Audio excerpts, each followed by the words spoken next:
এই মচমচে মজাদার নাস্তার রেসিপিটা এখন আমরা তৈরি করব।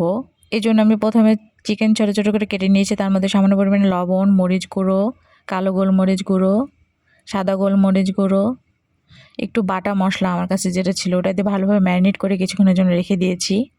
এরপর আমি ছোট ছোট করে কিছু রুটি এভাবে বানিয়ে ভেজে নিয়েছি। এরপর আমি পেঁয়াজ কুচি, তারপরে টমেটো কুচি, কাঁচামরিচ এবং কালো গোলমরিচ গুঁড়ো একটু লবণ দিয়ে ভালোভাবে এটা আমি মিক্সচার করে নিচ্ছি। এরপর একটা আলাদা প্যানের মধ্যে আমি রসুন কুচি ভালোভাবে ভেজে নিয়ে চিকেনটা দিয়ে দিচ্ছি। চিকেনটা আমি ভালোভাবে ভেজে রান্না করে একটু নিয়েছি। এরপর আলাদা একটা ফ্রাই প্যানের মধ্যে রুটিগুলো যেগুলো ভেজে নিয়েছিলাম ওগুলোকে দিয়ে ভালোভাবে চিজ দিয়ে একদম সেট করে নিচ্ছি। এরপর ওই রান্না করে রাখা চিকেনটা এর মধ্যে দিয়ে সেট করে নিচ্ছি। এটা এখন আমি উল্টায় নিচ্ছি। তারপর আমি এটা এপিট উপিট করে মচমচা করে ভেজে নেব।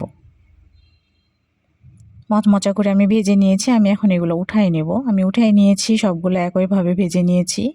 দেখুন এটা কতটা লোভনীয় এবং খেতে কতটা মজাদার হয়। ওই যেটা আমি মানে তৈরি করে নিয়েছিলাম ওইটা আমি এখানে দিয়ে দিচ্ছি। তার মধ্যে আমি উপরে মেয়োনিজটা দিয়েছি।